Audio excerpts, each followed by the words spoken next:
our very own Keith Hansen, who, luckily for me, needs no introduction since most of you know Keith from previous years.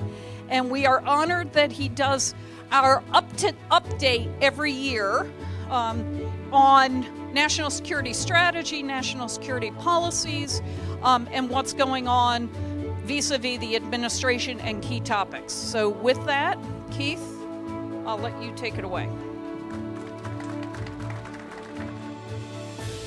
As this administration has matured over the last couple of years, a few items on the national security agenda have sort of come into vivid relief. Now, in this presentation, I'm not going to pretend to cover all the national security issues that we face. It's going to be an overview, a very quick overview, because I really want to hone in on a couple of specifics: Iran, North Korea, and Russia, and particularly the INF Treaty situation we find ourselves in right now with Russia. So I thought that might be of most interest to you at the moment, and since I only have 25 minutes, everything else gets a minute, and those get maybe 10 minutes, all right? So let's move ahead. Okay, very briefly, who are the key players now? There's been quite a revolving door in the national security arena in Washington. But I want to talk about Iran, nuclear, and other Iranian issues, because there are others that are pretty important. The North Korean nuclear issue, particularly following the most recent summit in Hanoi, and then focus in particular on U.S.-Russian nuclear treaty issues. Okay, just take a look at that. I put asterisks by the most recent changes, all right? So we have a couple of gaps here. Secretary of Defense, pretty important. Mike Pompeo, now who's Secretary of State, was Director of Central Intelligence before he switched, seems to be a steady player. Rick Perry in Energy seems to be pretty steady. Dan Coates is Director of National Intelligence, although there have been some in the Washington press about maybe he's getting short as well. But we'll see what happens. But anyway, this is who we got at the moment. All right. Last year I mentioned to you that the administration had issued its national security strategy. The Defense Department had issued its national defense strategy, as well as its nuclear posture statement. And the Department of State, not to be left out, also issued a strategy. None of those have come out again this year. The only new thing that's come out is the annual intelligence briefing of the Congress on what are the current threats to U.S. national security. I'm not going to go in a lot of detail. This is a quick summary, basically divided into global threats and regional threats. You can see there hasn't been a lot of change. Cyber is still number one because a lot of countries are attacking the U.S. and want to attack us, influence us in different ways. And you can see the countries that are problematic at the moment. All right, let's go to Iran. You all know that last year the president pulled us out of the JCPOA, the agreement that the Obama administration had signed but not had ratified by the Senate because it wasn't a treaty, only an agreement. So what's happened? Mike Pompeo, as Secretary of State, issued his vision for where we need to go with Iran. Very important. And if you ask me a question, I'll tell you more about it, because I don't have time to talk about it. All right? Secondly, big question. Is Iran committed to a nuclear weapons program, despite any agreement or any discussions that may be going on? A very critical question, all right? And I'll talk to you about that more if you ask me a question about it, because the intelligence community has commented on that issue. Meanwhile, we have these other issues going on with Iran. I will sneak in a slide here on the Middle East, because the Middle East is always a front burner issue for every administration. And you'll notice early on, Iran is a key factor in a couple of those issues. And as Maureen already said, we'll have a session on Afghanistan in due course. It remains a big problem for us to figure out where do we go from here. All right, let's go to North Korea. Okay, since the first summit, Trump-Kim summit in Singapore a year and a half ago, very little progress has been made in denuclearization of North Korea. All right? Some progress has been made on other issues, and there is a very good report which I had circulated, so if you got it by email, our special representative on North Korean issues spoke at Stanford University late last month and kind of highlighted what is going on. And a lot is going on between us and North Korea. All right, so when you come to what's the results of the most recent summit, you can see what the press is. Oh, it's a failed summit. Oh, he walked away. Oh, woe is me. The sky is falling. Let's grow up, folks. It takes a long time to work these issues. They are very complicated. And if you ask me a question, I'll tell you about what happens if you sign a bad agreement and then you have to deal with it, okay? Now we get to Russia. Clearly, everything the U.S. is doing vis-a-vis Russia is colored by the Mueller investigation. That's coming to a close. So far, the Congress has said no evidence of collusion. That, to me, is the critical point. Yes, they've tried to influence us. That's the way big countries act. But was there collusion on our part? That's the real question. And so far, no evidence of any. Then we go to the next point. Syria. We seem to have lost it. I mean, all of the efforts we did to support the counterinsurgents and so on seems to have dropped to naught. We have a couple of key players here that are affected by what happens in Syria. That's our relationship with Turkey and our relationship with the Kurds, our most reliable allies in that part of the Middle East. All right, so we've got to keep our eye on that. But at this point, Russia has the upper hand in Syria, clearly. The effort to reset relations, both by the Obama administration and this administration, seem to be going nowhere. Seem to be going nowhere. But we'll have to see what happens in the next year or two, whether we make any progress. And the last bullet is a key one. What happens in terms of our nuclear arms control agreements with Russia? If we can make some headway on those and get some positive results, maybe some of the other things will fall into place, or at least the atmosphere may be a little more positive. Here's the status of our nuclear arms treaties, okay? INF, question mark. Where are we headed? And I'll talk more about that in a minute. What about the New START treaty? That's the current treaty on our long-range intercontinental systems. That expires in 2021. All right, where are we going with that? Depending on those two things, what happens to the nuclear non-proliferation regime that administrations have established over the last 50 years to try to prevent the proliferation of nuclear weapons states and the proliferation of nuclear weapons stuff to terrorists and other non-state entities? And are we facing, ultimately, a new nuclear arms race? That's really the questions we need to be asking ourselves. Where are we headed? Just to recap, here's where we've come from. During the height of the Cold War, we each, the Soviet Union then, and we, the US, had 10,000 plus strategic nuclear warheads aimed at each other. A big number. But where are we today? 1,500.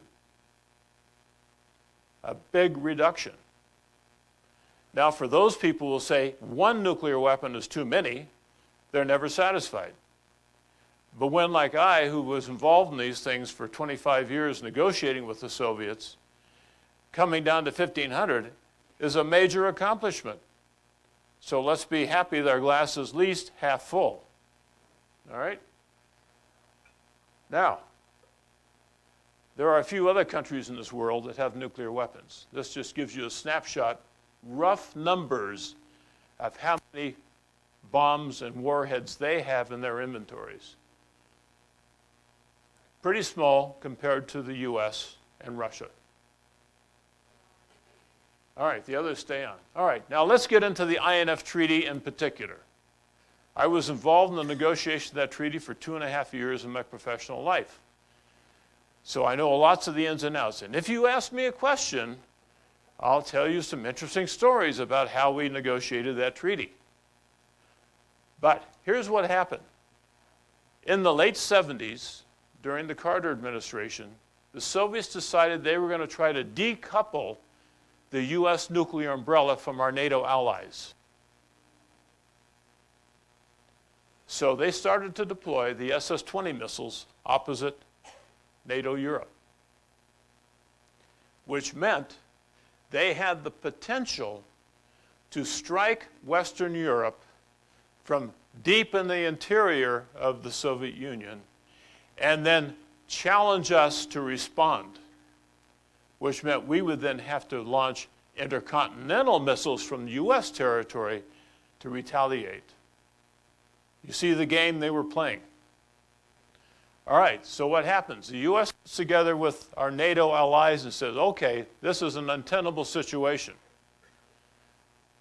We will make a decision, a dual track decision. We will deploy missiles in Europe now that will strike Moscow as a tit for tat. That was the P-2, the Pershing II missile.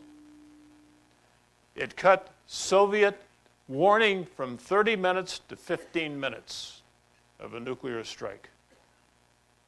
Meanwhile, the President of the United States, Ronald Reagan, said, and I want to build a nuclear defense shield around the United States, SDI, Strategic Defense Initiative, which means I want to blunt any possibility the Soviets could strike us. The NATO allies says, fine. We will take the deployments of those new missiles on our territory, but you, US, have to commit to negotiate with the Soviets to get rid of the SS-20s that are causing this problem. That was the tit for tat, all right?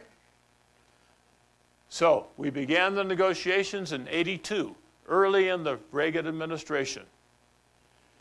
They were going along for a year, 18 months, and then per the dual track agreement, the first Pershing II missiles hit the ground in Germany, which cut Soviet warning by half. As a result, the Soviets walked out of the negotiations. All right? They were making a major push, a major political push to influence our European allied countries to walk away from the US nuclear umbrella and their NATO commitments. But the deployment told the Soviets that NATO was holding strong. And they were going to face the Soviets down on this issue. So, the Soviets walk out. About a year later, Andrei Gromyko, their foreign minister, comes with his tail behind him saying, I guess we better negotiate. Because our NATO allies had held strong, the Soviets realized walking out of negotiation was not solving their problem of getting rid of the P-2s. They better negotiate with us to do that. The negotiations resumed in '85 and were concluded in '87. Now, this INF Treaty is really unique. Up to this point, we had had the SALT agreements, which capped deployments, strategic deployments, but hadn't made any reductions. And we now said we're willing to totally ban and destroy all of these intermediate range weapon systems. This was the agreement. Now, if you ask me a question about this treaty, I'll tell you another interesting story. But eventually, you can see the numbers, how many of these weapon systems we destroyed. Now, I'm talking about systems here, not just warheads, not just bombs, because we didn't destroy those. I'm talking about the launch vehicles. I'm talking about the infrastructure that supports them, and all that had to be destroyed. A big deal. This was new. We had never done anything like this before, and to make it possible, we also said we will now, for the first time ever in our negotiations, allow on-site inspections of our nuclear weapon facilities. A major breakthrough in U.S.-Soviet negotiations. So, it was a success. And it not only got rid of the missiles that could strike NATO Europe, it got on the missiles in the Asian part of the Soviet Union that could strike South Korea and Japan. And of course, China. If you ask me a question about China, I'll be happy to say something. Now, this also led to a successful START treaty, START 1, in 1991, a few years later, which incorporated the on-site inspection regime of the INF Treaty into now our intercontinental systems for the first time. We've been negotiating with the Soviets for over 20 years on our long-range intercontinental systems. Never had we agreed to have on-site inspection until this point. A major breakthrough. So the INF Treaty really accomplished a heck of a lot. It was a major breakthrough. Now, what are today's issues? Well, the Soviets, for their own national security purposes, have developed a missile, a cruise missile, long-range cruise missile, which we believe in the United States exceeds the 500-kilometer maximum range, minimum range for INF systems. INF is 500 kilometers to 5,500 kilometers, okay? No missiles are allowed in that range. But the Soviets, according to U.S. intelligence, have tested and now have deployed a system which breaks that agreement. Now, the Soviets deny it, and they have been denying it now for a number of years. They claim the missile that we're concerned about really is based on a short-range system which has a range less than 500 kilometers, whereas we believe it's based on a system, a naval system, which has a 2,000-kilometer range capability. All right? So we're at loggerheads on that. That's the issue. Meanwhile, the Soviets say, well, you guys, i.e. U.S. and NATO, you're deploying your tactical, you call it tactical defense missile systems in Europe, including in places like Romania and Poland, which used to be part of our group, right? And now they're on our border. We don't like that. And we assert that those missiles have enough range to hit Moscow. We deny that. All right? Okay. Now there's much going on here. What about China? Anybody concerned about China? Now you'll notice in this presentation, China wasn't one of the key countries I chose to talk about, because we don't particularly have any arms control issues with China because we have no arms control agreements with China. If you ask me a question about China, I'll be happy to answer it. Okay? So, China is unconstrained. Is that of concern to Russia? Yeah. Is it a concern of ours? Yes, because who's in range of those missiles? South Korea and Japan, not U.S. territory in particular. China has intercontinental systems that can strike us, but not at the intermediate range. All right, we've been unable to resolve this issue. But a couple of interesting things have happened during the discussions. But I make one little footnote here. We had more luck and more success negotiating with the Soviets on issues relative to arms control agreements during the Cold War than we're having now. And if we think our relations with Russia is bad now, think what it was like during the Cold War. All right? Well, now they both said we're going to withdraw from the treaty on the 2nd of February. They each have 6 months to decide differently, and in 6 months, bingo, withdrawal becomes fact, and the treaty is dead. Okay. But what did the defense minister, Yvonne, tell Bob Gates, our Secretary of Defense, in, 2007? Yeah. We don't like this agreement anymore. We'd like to withdraw. Next, they go to the Conference on Disarmament in Geneva, the only international forum certified to negotiate arms control agreements in the international community, and said, let's multilateralize the INF Treaty, i.e., let's include China, and maybe India, and maybe Iran, and some of these other countries that have weapon systems they're developing or have deployed in this range category that are not constrained by the treaty. The Conference on Disarmament decided not to move forward with it. So we can see early, over 10 years ago, the Russians were making efforts to try to change the terms of the INF Treaty. Meanwhile, they're also making a unilateral decision to develop and deploy a system which contravenes the limits of that treaty. Why? Because they've decided in their national security interests, they need to have that kind of a weapon system. Clearly, they've made that decision. Come back. So what's the status? Well, okay, I told you. 2 February was the start date. 6 months later, we'll see where we are.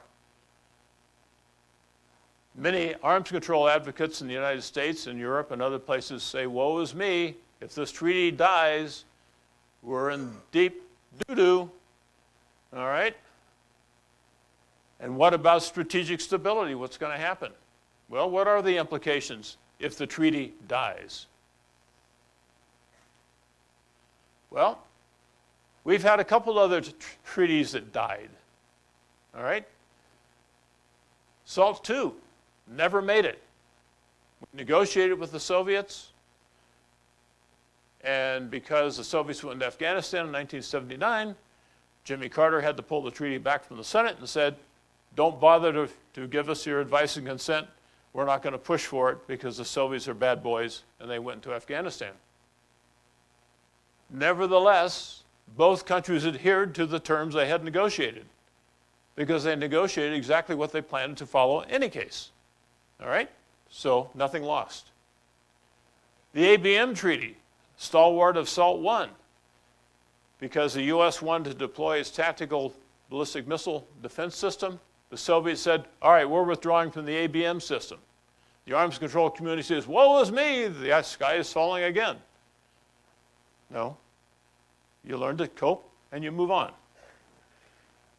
All right, START II we negotiated. It fell down. CTB negotiation, Comprehensive Nuclear Test Ban Treaty, which I was involved in for 8 years. We negotiated that. We're going to ban testing forever and ever and ever, all right? But because India and Pakistan and now North Korea never signed it, it can't go into force, and the U.S. decided not to ratify it. Woe is me. Have there been any nuclear tests since 1992 in the United States? No, because we have a unilateral moratorium. Yes, North Korea has tested, and China made one final test in 1996. All right? You want to ask me more about that? I'll be happy to tell you. Okay, is strategic stability at risk now? Big question. All right, where are we headed? What are the prospects for the future of U.S.-Russian relations and nuclear arms control? Big questions.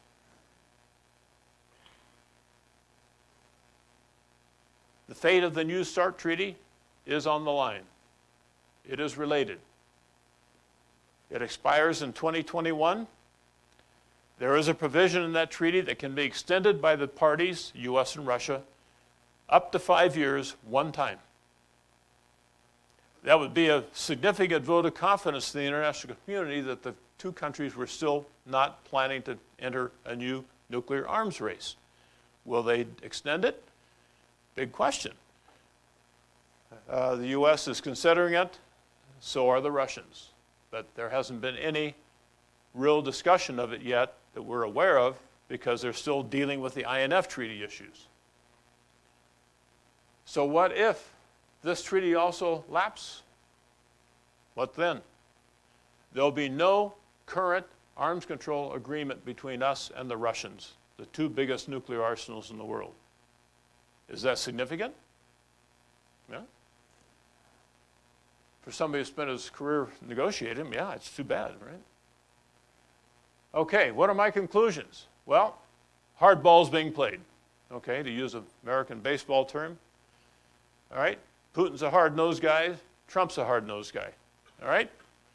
Both are being tough on this. I mean, Putin even said, you want another missile crisis, Cuban missile crisis? Okay, we'll obligate you on that. That's fine, no problem. We'll deal with it. But as I said before, Russia's got some serious strategic considerations. It's trying to protect China and others. NATO is not a threat to Russia. South Korea and Japan are not a threat to Russia.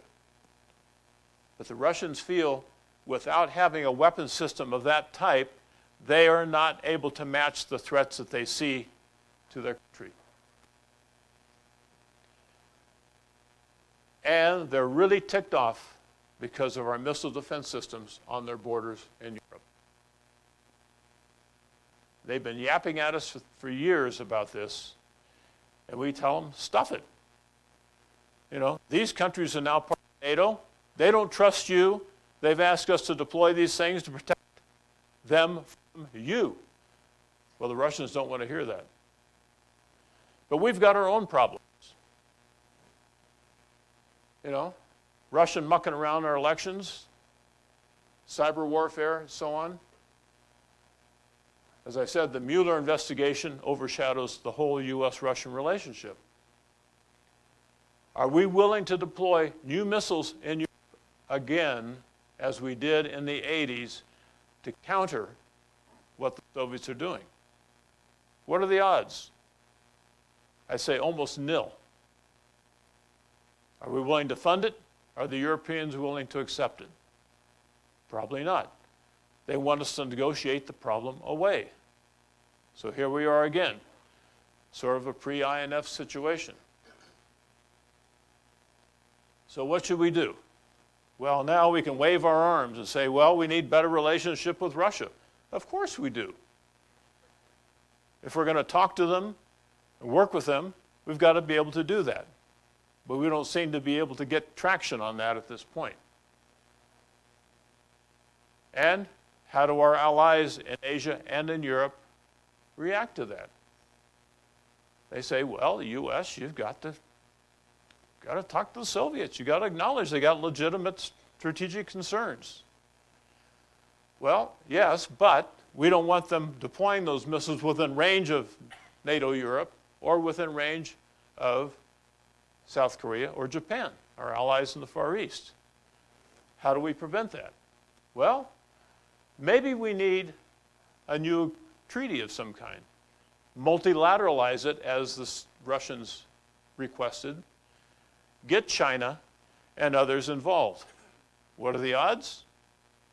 Ask me a question, I'll let you know. Finally, what about the New START agreement? Those provisions are very important.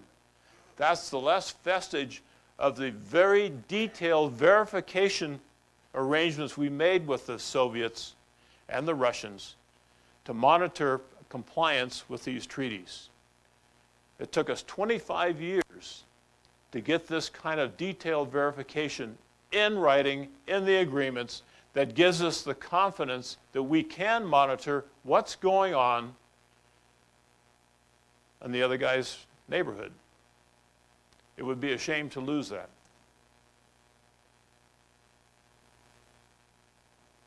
Your thoughts and questions? Am I within 25 minutes? Okay. All right. So kudos to a member of the audience who came so prepared to this talk that I got typed questions taped to a 3x5 card. Pretty good, huh? Somebody did their homework. I think somebody has some inside information. So with that, since you win the prize, unnamed person who provided this question, well, we'll start with that. So as you look at, you gave insights into the treaty negotiations, the INF, the START, all of the treaties.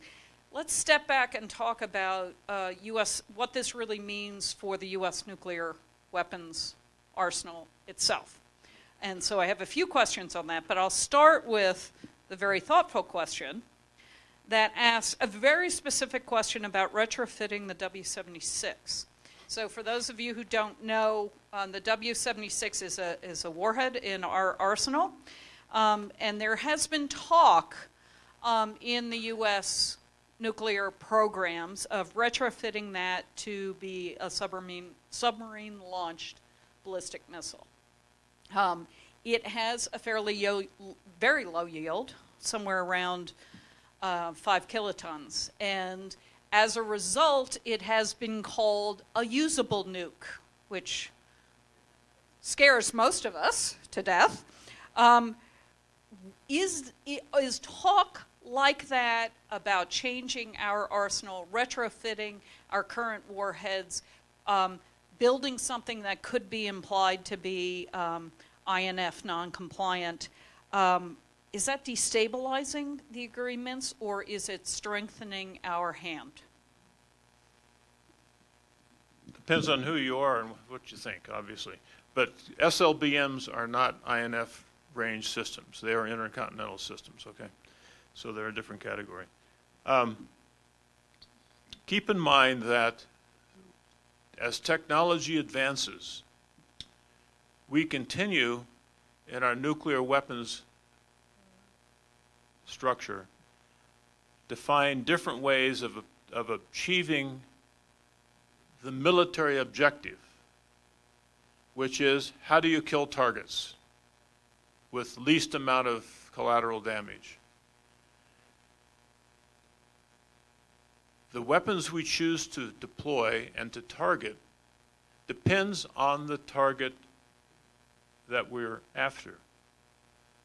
As technology has advanced and we've gotten increased accuracy on our missile systems, the guidance systems, all that technology, we can take out a target with less yield than we used to have to use, because you can get within the bullseye of the target and destroy it with much less force than it would have taken otherwise.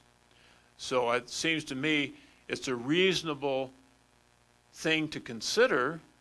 If that's the best warhead to put on a missile for the target set it's aimed at, then yes, do it.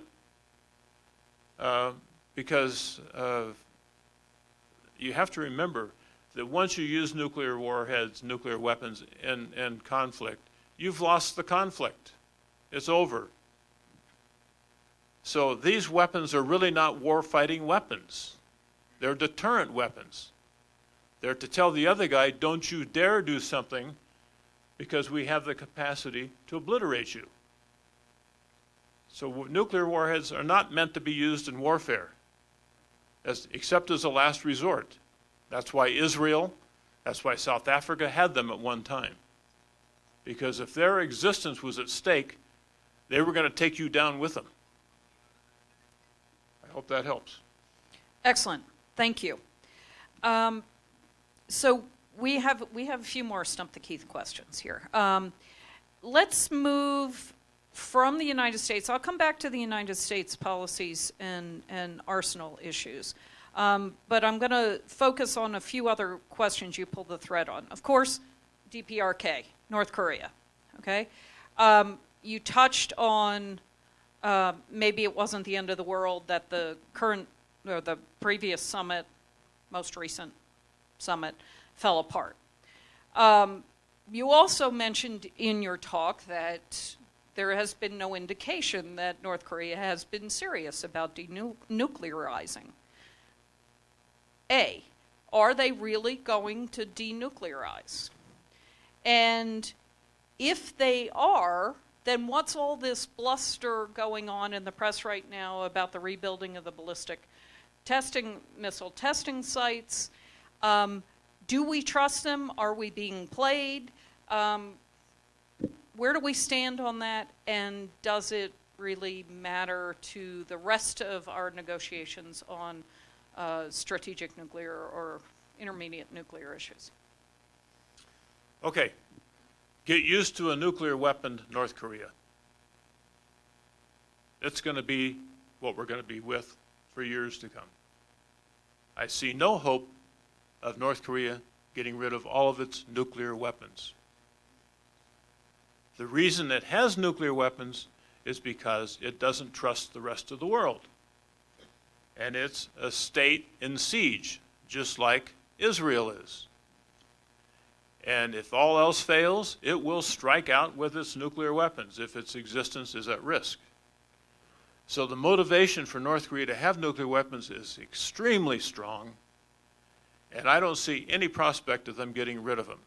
Limiting them, yes. Getting rid of them, probably not. And the intelligence community has said and told the administration, on balance, it is very unlikely that North Korea will ever give up its nuclear arsenal. As I said, it may limit it, it may agree to some restrictions on numbers or other things, but the motivations are too great and the risks are too high for North Korea not to have a nuclear deterrent. So that's where we are. Now, let me just add one other thing, if I may. Mm-hmm. May not preempt your point there. One has to realistically understand how long it takes to engage a country like North Korea on nuclear weapons and anything else, but particularly nuclear weapons. Look how many years it took us to negotiate with the Soviets to build enough trust to eventually, after 20 plus years, to agree to on-site inspections. We take all that for granted now. But when my colleagues and I, were in these negotiations, there was never any guarantee of success. It took a lot of hard work. And if you read the transcript of the special representative's presentation at Stanford in late February, he talks about all the things that are going on to engage the North Koreans in discussion in an effort to build enough trust and enough confidence that we can at least get into some kind of agreement that may not denuclearize the North, but may limit the size of that arsenal. So we have to be patient. Nuclear arms negotiations are not sprints. They are marathons. And there's a lot of details, particularly when you get to verification. And this is where the rub is all the time, verification. How transparent is a country willing to allow itself to be in order to be a party to this agreement? And if it took 20 plus years for us and the Soviets to agree to on-site inspection, what do you think it's going to take the North Koreans, who've kicked the IAEA out a number of times just on their nuclear production facilities, that is their nuclear material, to say nothing of their weapons systems themselves? So don't lose heart. A lot of hard work has to be done. A lot of hard work is being done. It takes time. Excellent. Thank you, Keith. I'm going to follow up with one last question on the North Korea issue. And this is from somebody who obviously was listening to the news this morning as they were driving over. If North Korea is willing to at least part with some of their nuclear weapons or limit their weapons, is there any chance that the material, particularly the plutonium, might be transported to, say, maybe the Nevada test site? Now, you laugh, but we did actually dismantle nuclear weapons in Kazakhstan, and they got transported, the materials got transported to Oak Ridge. So, any chance that could happen? Better to do that than on the tip of a missile. Yes. Yes, I would say there's a good chance of that. If we get to the point in an agreement where they're willing to reduce their holdings of plutonium and highly enriched uranium and ship it to the United States or someplace else to have it stored or reprocessed, yes, that could be part of an agreement. I see no problem with that. But that'd be predicated on, obviously, all the things I've already talked about. You got to build enough trust and confidence that they're willing to get into such agreement in the first place. And hopefully there's no representative from the governor's office in the room right now. But we'll take that question on later. Okay, so let's step away from North Korea for a while and go back to key issues involving Russia and China. And I'm going to start with a question specifically about our relationship with Russia. Is Russia in the position that they need to posture an antagonistic relationship with the United States, or I shouldn't say Russia, I should say Putin in particular, needs to posture an antagonistic relationship with the United States in order to maintain the internal support necessary for him to stay in power? Yes. Good question. Let me amplify. Putin, in my belief, plays to the Russian soul. He speaks on behalf of his nation, which is a very proud nation that did not like the U.S. telling him they lost the Cold War and they were no longer worth paying attention to. All right? He has taken the stand where he's going to reestablish Russia's place under the sun. And in doing that, he's working with the Chinese in many different arenas to block U.S. initiatives because they don't want the U.S. to have the privilege of being the sole nuclear power, if you will, which it's not, obviously, but to have its way in the world. So yes, Putin has a facade which has real substance behind it, which means we are Russian, we have the biggest landmass in the world, you, the rest of the world, pay attention to us, we are important, and don't make us feel like second-class citizens because we don't like that, and we're going to make you pay for it. And we're going to make it tough on you to do what you want to do in this world if it goes against our purposes and our national security interests. Okay, so given that that's Putin's position in Russia, and you said, ask me a question about China, so I will ask you more than one question about China. You specifically said that Russia wanted and proposed back in 2007 the concept of potentially multilateralizing the INF Treaty. And for those of us who spent time in the treaty negotiations, usually you find that if there's more than one party in the room, it gets really difficult to negotiate. So the concept of negotiating with both Russia and China on the INF, first of all, is it doable? Can we really come up with a verification regime that would be palatable to three sides, let alone, more than what we currently have with the two sides, which obviously isn't working? And what would be China's incentive to come to the table in those discussions?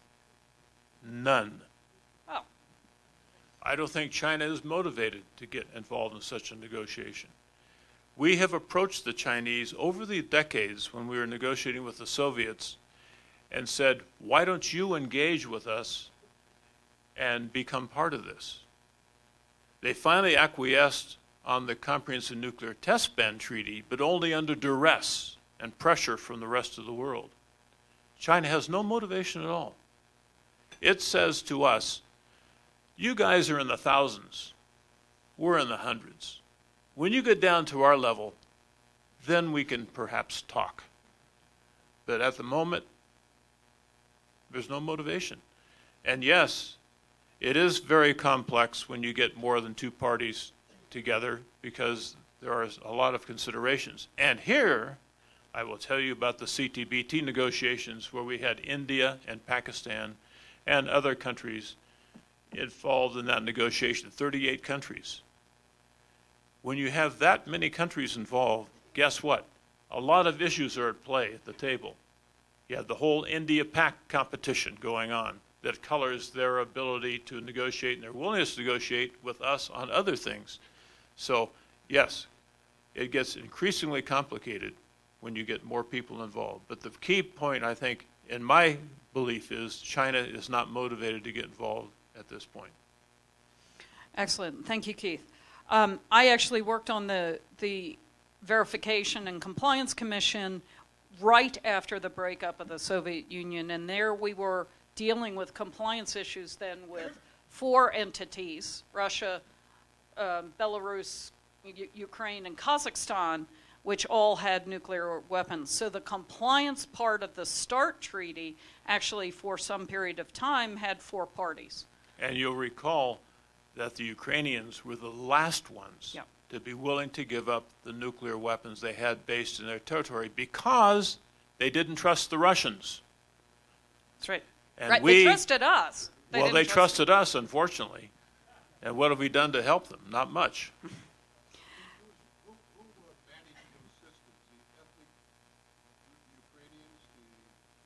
No, the Russians. Russians managed the Russians, the Ukrainian systems. Yeah. Okay, so let's go back to U.S. policy. You touched and dove in specifically to the nuclear issues, mostly because it's timely and also because there's no evolution or change in the strategic documents from the administration this year. But in general, when you look at national security policy for the United States, how do we square the concept that the U.S. has presented itself to the world as the world's policeman? Some people like that, some people don't like that. But how do you square being a force for good in the world, i.e. the world's policeman, with the inclination to withdraw or present a more isolationist posture? As we say, we're pulling out of Syria, we're pulling out of Afghanistan, we're walking away from or stepping back from negotiations in the Middle East. I'm confused. Which are we? The world is confused. The world hates us when we're engaged, and they hate us when we don't engage. We can't win. I mean, you saw this in the Balkans. We made a decision in the 90s, don't get involved in the Balkans. Let the Europeans solve their own problem. They were unable to, so we had to come in and bail them out, if you will. And then they yap at us because we bailed them out. I mean, it's an unbelievable thing. So it's one of those situations where we have a sort of a no-win situation. We have to do what's best for the United States, however we discern that to be, and let the rest of the world just adjust to it. Okay, so we'll just stay confused for a while. That's okay. I can live with confusion. Sometimes certainty is not so good. Speaking of confusion, going back to the previous administration, and this happened sort of towards the end of the Obama administration, and there was, and it happened somewhat quietly. President Obama proposed, close to $1 trillion over 30 years invested in the stockpile stewardship program, really maintaining our nuclear programs, investing in the science, doing what is necessary. And many of you who were here in December heard Dave Feather talk about the non-nuclear test programs that we use to support stockpile stewardship. What's going to happen with that? I mean, it's sort of left, it's been at a low level and nobody was paying much attention to it, but now with the change in the House, do you think there's a chance that that will be reversed, or is it just going to stay in the Department of Energy budgets and nobody's going to pay attention to it for the next few years? I wish I knew. The point is, as long as we have a nuclear arsenal and we determine we need a nuclear arsenal, independent of how large it is, we need to have a stockpile stewardship program. We have to be able to maintain the reliability and the safety of the weapon systems we have in the force. It's, I guess, a little bit unrealistic to think that we can just put our heads in the sand and not worry about it. But if we have a credible nuclear deterrent, we have to maintain its credibility. And I know during the CTBT negotiations, a lot of time was spent on how do we maintain that stockpile without actually testing, i.e. having a nuclear explosion as part of the test program.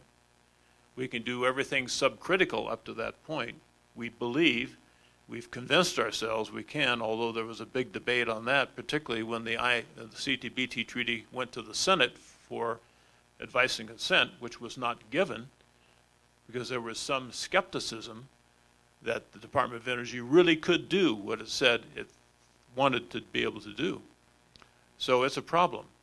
So we have to keep working to maintain that. It's for our own security, for our own safety, as well as when the Department of Energy tells the Department of Defense, I'm giving you a warhead for this missile system, and we guarantee you it's going to have this yield and have this effect.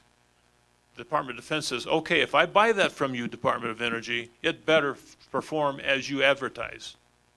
And so the Department of Energy is under a lot of pressure to make sure it doesn't give false testimony to the ability and the capability of the weapons system, the weapons it's providing to the Department of Defense. That is the warheads and the bombs.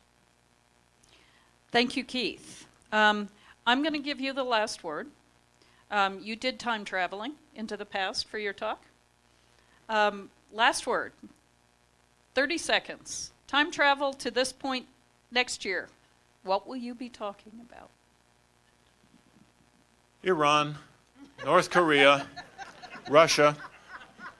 It will be interesting to see what progress is made. I believe progress will be made. I'm most skeptical about Iran.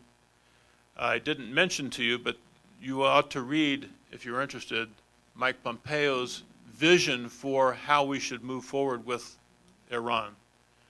And it means Iran has to do a lot of things that are unacceptable to the current leadership in Iran, clearly. So I see the least amount of headway probably dealing with Iran. I just hope that Iran has not successfully hidden its nuclear weapon activities so that one day we wake up and there's a nuclear explosion somewhere out in the hinterland of Iran. It's very possible, and I would not be surprised. I hope it doesn't happen. I think with North Korea, as long as we keep working the problem, we may get somewhere, not denuclearization of the peninsula, but we may get some way of agreeing that we can live with a nuclear weaponized North Korea as long as it's under some constraints and good verification. That's critical, because there are bad treaties, and bad treaties are worse than no treaty. And one of the key elements of a bad treaty is bad, weak verification. Because you're there because you can't trust them. Trust but verify. Remember that statement by Ronald Reagan? Yeah, you trust somewhat, but you better be able to verify.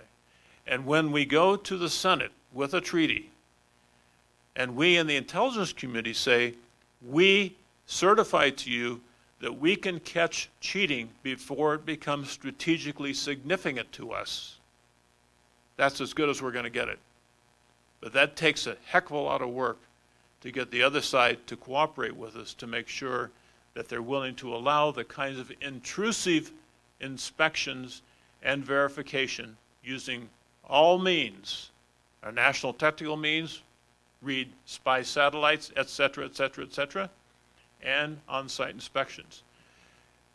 If you look at the START 1 treaty as an example, look at the amount of pages in that treaty that deal with verification. It's horrendous. Most of it. We provide data, confidence building measures, all kinds of stuff. We fought the Chinese. Let me just go on with it because it's important. You didn't ask the question, but I'm going to answer it anyway. In the CTBT negotiations, we fought hard against the Chinese, the Indians, and the Pakistanis on the use of U.S. national technical means, satellites, shipborne radar, all this kind of stuff that we do to monitor the nuclear weapons programs of other countries, to be able to make that a legitimate tool to be used in verifying compliance with the Comprehensive Nuclear Test Ban Treaty. They fought, and they fought. We in the intelligence community, told the administration 3 things. We've got to have NTM, National Technical Means of Verification. Without that, we're not going to certify that we can monitor this treaty. 2, there has to be credible on-site inspection. That is, if we detect some violation, we've got to be in there and inspect right away and not let it dribble so they can hide the evidence. All right? 2 very key things. At the end of that negotiation, my Pakistani colleague comes up to me and he says, "Keith, we need to chat." I said, "Okay, Afzal, what is it?" He says, "The Chinese need to have you give on-site inspection in order for them to be a party to this treaty." And I said, "I'll take the message." I took the message, we transmitted to Washington, and they agreed, because I went to the meeting at the Chinese mission in Geneva and we sat down, okay, we're going to give this to you. All right. In doing so, we gutted the effectiveness of the on-site inspection regime. After that meeting, I was walking with John Holm, who was the director of Arms Control and Disarmament Agency, who came over as Washington's representative to talk to the Chinese and give them this concession. And I said, "John, we did not have to do that. They would have caved, because there's enough international pressure on the Chinese for them to comply with this. We did not have to do it." He says, "I know, but we didn't have time to let it play out." Why? Because the President of the United States said, "I want an agreement by the 26th of September, 1996. I want it. Politically, it's important." Okay? So you get a bad agreement, and it was never ratified by the Senate. All right? Don't let yourself get in the situation of sacrificing quality of a treaty just to get it for some political purpose, because you end up paying the price for that. You want it bad, you get it bad. So with that, thank you, Keith, and stay tuned for next year's presentation, but don't forget, we have a few NSF talks between now and when you return for your encore performance. Thank you very much. Thank you for being patient.